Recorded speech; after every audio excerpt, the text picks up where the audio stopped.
이 시간에는 타락론에 대하여 간략히 말씀드리겠습니다. 인간은 누구나 평화와 행복을 추구합니다. 그런데 자기도 모르게 어떤 악의 세력에 이끌려서 죄악을 범하면서 불화와 갈등과 나아가서 전쟁까지 이어왔습니다. 선악의 대립은 내 안에서 본심과 사심의 모순과 대립과 투쟁으로부터 출발합니다. 모순 대립 투쟁하고 있는 사람이 가정을 이루니 가정에 불화가 일어나고 나아가 사회적으로 국가적으로 세계적으로 대립과 투쟁과 전쟁이 이어져 온 것입니다. 대립 투쟁은 사적인 영역 문제와 공적인 영역 문제, 그리고 국가에서는 체제 문제와 문화와 이념과 사상 문제로 인류 역사는 끊임없이 대립 투쟁을 이어왔습니다.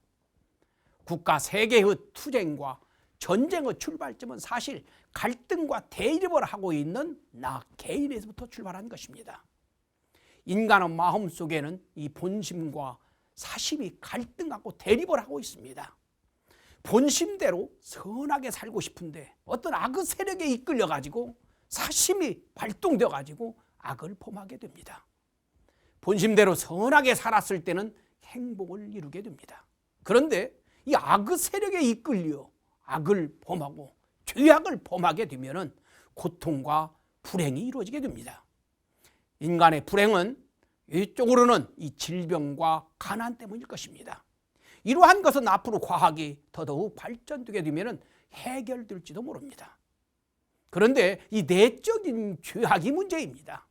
자신도 모르게 악의 마음이 일어나고 자신도 모르게 원치 않는 범죄를 짓게 하는 이 악한 마음은 사실 종교에서 해결해야 할 문제인 것입니다.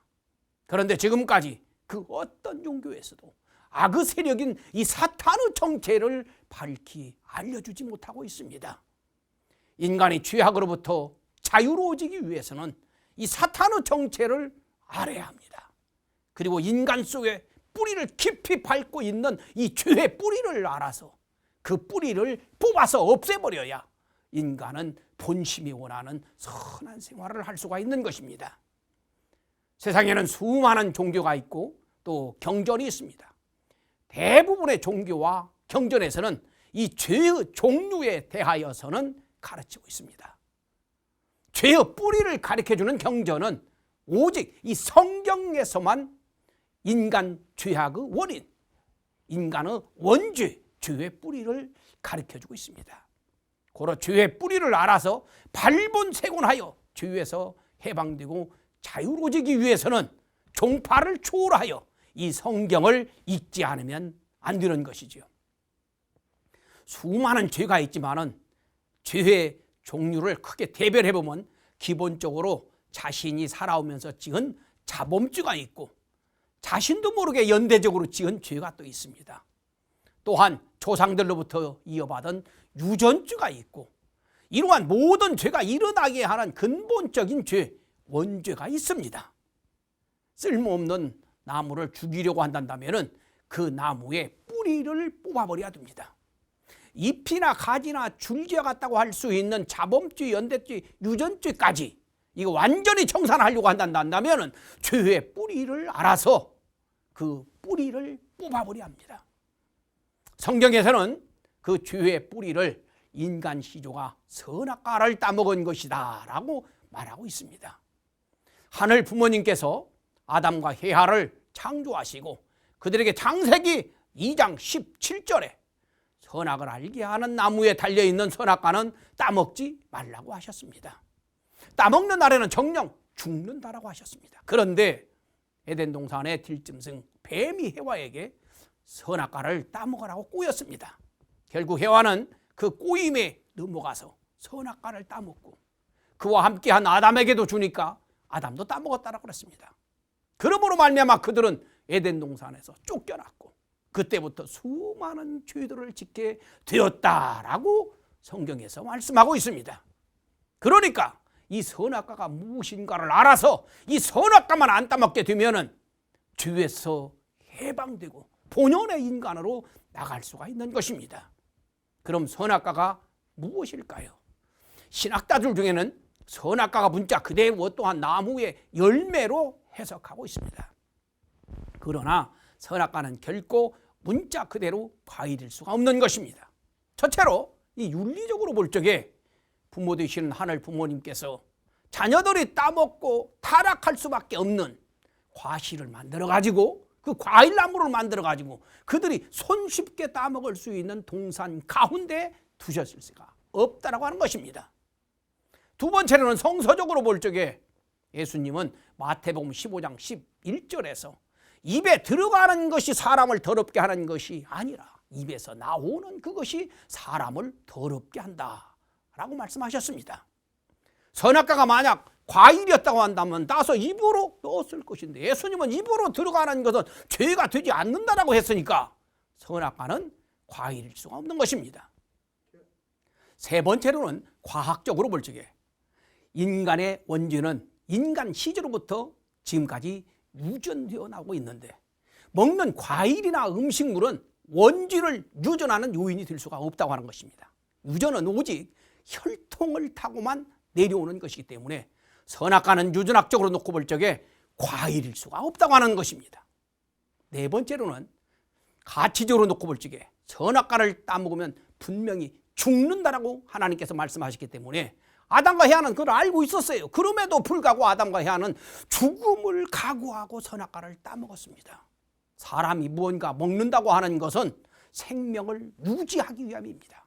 그런데 아담과 해와가 생명까지 초월하고 따먹었다고 하는 것은 물질적인 것이 아니고 이 생명을 초월할 만큼 아주 좋고 자극적인 것이었다라고 봐야 되는 것입니다. 혹자는 하나님께서 선악과를 가지고 인간을 시험하신 것이다 라고 말하는 사람도 있습니다. 하나님께서 인간을 시험하실 수도 있습니다. 그러나 사망이 따르는 방법으로까지 시험하셨으리라고는 볼 수가 없다라고 하는 것이죠.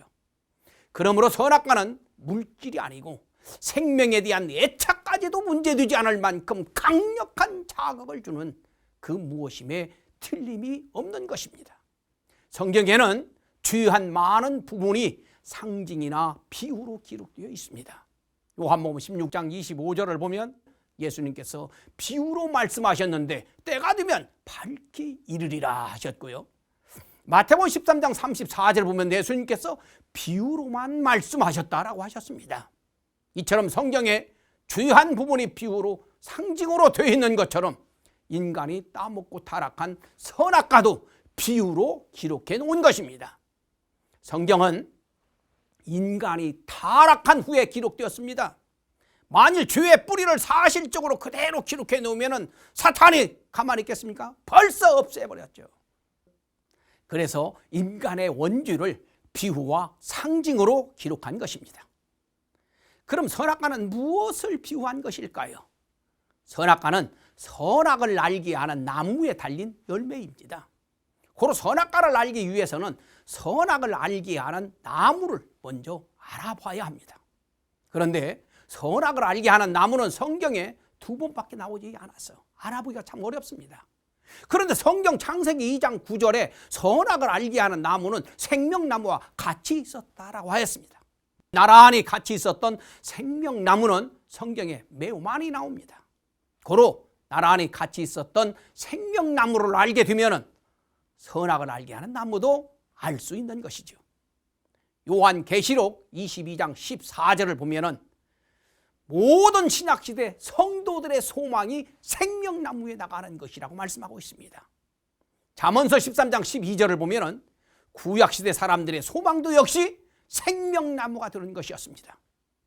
그런데 창세기 3장 24절을 보면 아담의 소망도 생명나무였습니다. 아담이 생명나무 앞으로 나가려고 했는데 아담이 선악과를 따먹고 범죄를 저질렀기 때문에 생명나무 앞으로 나가는 길을 화영금으로 막아버렸다라고 하였습니다. 이로운 사실로 놓고 볼 적에 타락전 아담의 소망은 생명나무였던 것을 알 수가 있는 것입니다. 그런데 그가 타락함으로 말미암아서 생명나무가 되지 못하고 에덴 동산에서 쫓겨나 버렸기 때문에 아담의 후예인 구약시대 사람들, 신약시대 사람들 모든 인간들의 소망이 한결같이 생명나무로 이어져 왔던 것입니다. 그럼 아담의 소망이 나무가 되는 것이었을까요? 생명나무 역시 비유인 것입니다. 요한복음 15장 5절을 보면 예수님은 포도나무고 우리는 가지다 라고 했습니다. 즉 인간을 나무로 비유하셨어요.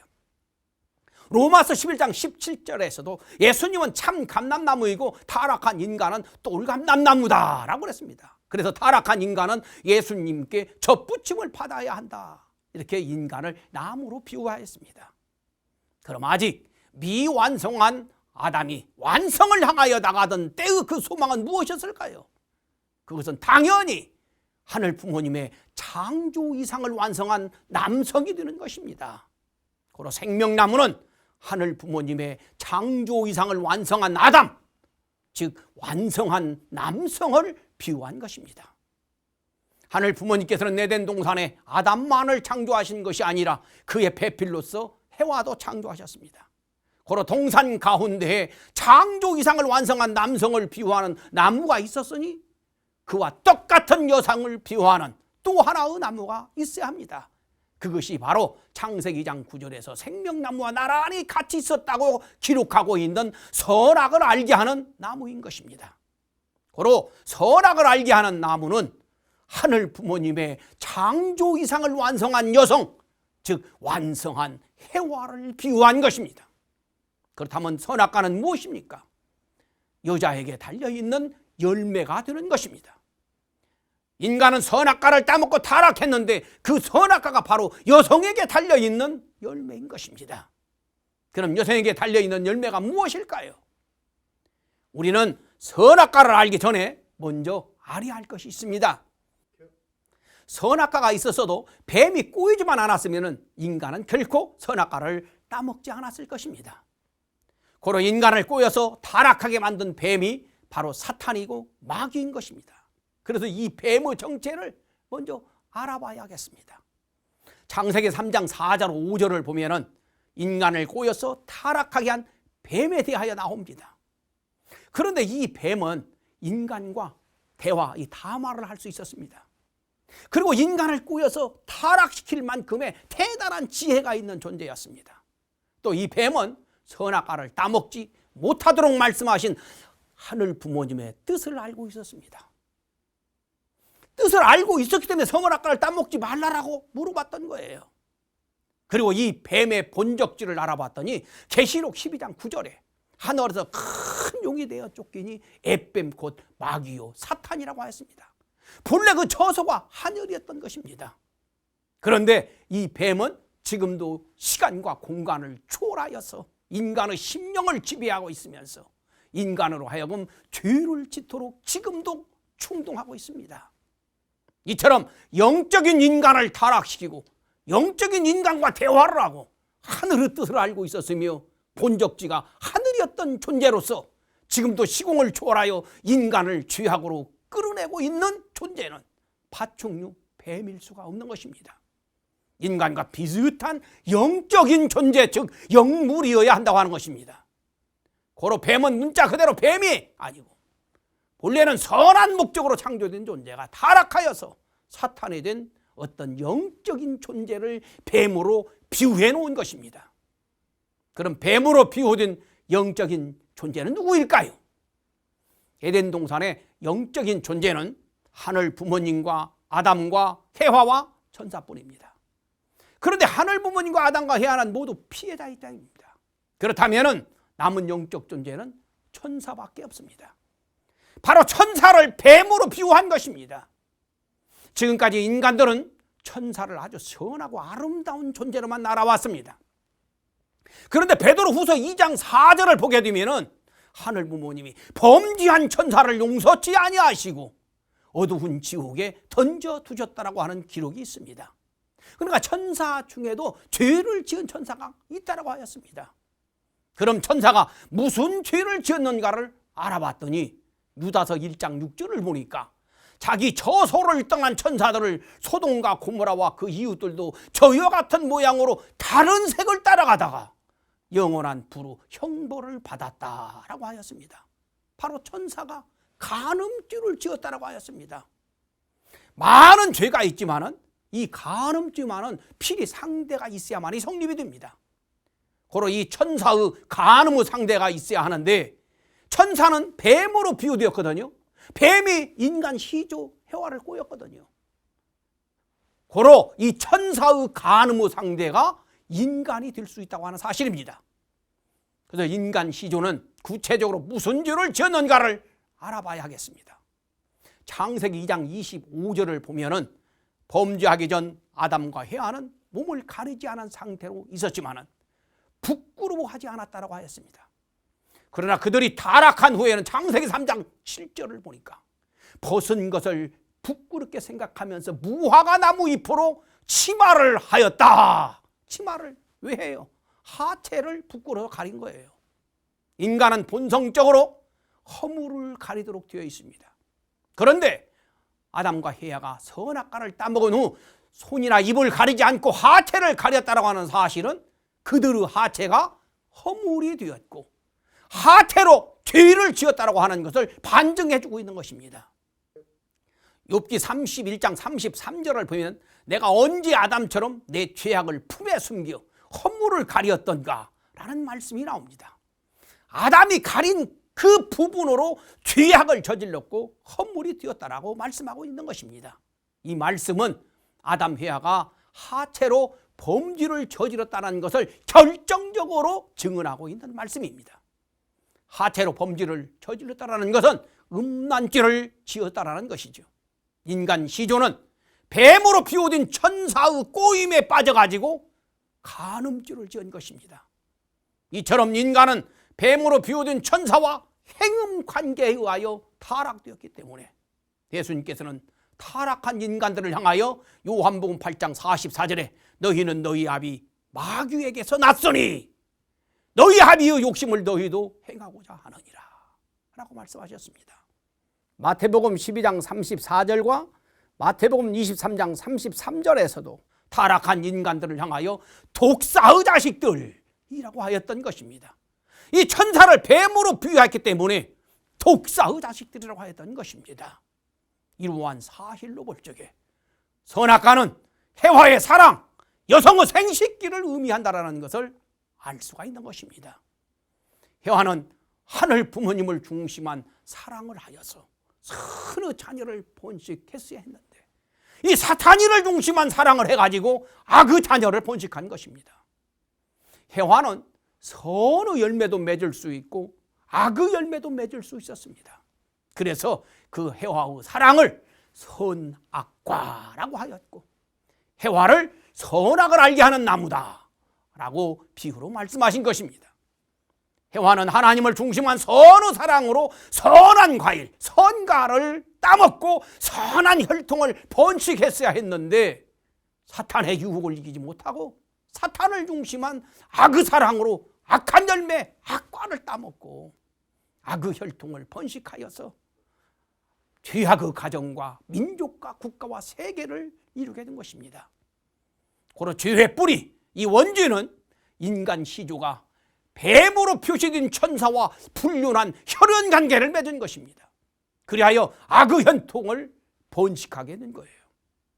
성서에 선악과를 따먹었다라고 하였습니다.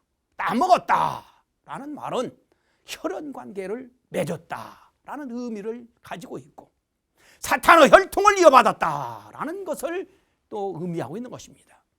그리고 선악과를 따먹고 무화과 잎으로 하체를 가렸다고 하였는데 실제로는 무화과 잎은 사람의 이 손바닥처럼 생겼습니다. 바로 범죄를 저지른 곳을 이 손바닥으로 가린 것을 상징적으로 표현한 것입니다. 그럼 선한 목적으로 창조된 천사가 어떻게 하여서 자신도 타락하고 인간을 타락시켰을까요? 먼저 천사의 위치를 알아보도록 하겠습니다. 천사는 하늘 부모님께서 천지를 창조하실 적에 천사를 가장 먼저 창조하셨습니다. 그 천사를 부리면서 피조세계를 창조하시기 위하여서 천사세계를 먼저 창조하신 것입니다. 인간은 하늘 부모님의 자녀로서 모든 만물을 주관하라 하셨고 고린도서 6장 3절을 보게 되면 인간은 천사를 심판할 권한이 있다고 하였습니다. 히브리서 1장 14절을 보게 되면 천사는 하늘 부모님의 사환이라고 기록되어 있고, 계시록 22장 9절에서는 천사를 부리는 영이라고 하였습니다. 그리고 계시록 4장 11절과 계시록 7장 11절에서는 하늘 부모님께 송영을 드리는 존재다라고 말씀하고 있습니다. 천사는 하늘 부모님의 종이니까 당연히 하늘 부모님의 자녀에게도 종이 되는 것입니다. 그런데 어떻게 하여 천사가 인간을 타락시킬 수 있었을까요? 모든 천사가 타락한 것은 아닙니다. 천사세계는 3명의 천사장이 천사들을 거느리고 각기 담당한 일을 하도록 하셨습니다. 이 3명의 천사장은 미카엘, 가브리엘, 누시엘인데, 이 누시엘 천사장은 천사세계의 하늘 부모님의 사랑을 이어주는 일을 담당하고 있었습니다. 그런데 이사야서 14장 12절을 보면은 이 루시퍼, 계명생이라고도 부르는 이 누시엘 천사장이 타락한 것으로 나옵니다. 그가 바로 계시록 12장 9절에 나오는 엣뱀이고 마귀 사탄인 것입니다. 누시엘 천사장은 사랑을 관장하고 있었으니 인간 시조 아담 헤아가 어릴 적에는 사랑으로 보호해주고 있는 입장이었을 것입니다. 그런데 누시엘 천사장이 어떻게 하여서 인간을 타락시켰을까요? 하늘 부모님께서 인간을 창조하시기 전에는 누시엘은 자기에게 오는 하늘 부모님의 사랑이 그것이 전체 다로 알고 있었을 것입니다. 그런데 하늘 부모님께서 인간을 창조하신 후 인간에게 가는 하늘 부모님의 사랑이 자기에게 오는 사랑에 비하여 월등하게 훨씬 더 크다라는 것을 느끼게 된 것입니다. 그리하여 누시엘은 일종의 사랑의 감소함을 느끼게 된 것이죠. 그래서 누시엘은 자기가 천사세계에서 가졌던 그 사랑의 위치를 인간 세계에 대해서도 그대로 가져보고자 하는 그런 욕심을 가지고 해와를 유인하게 되었던 것입니다.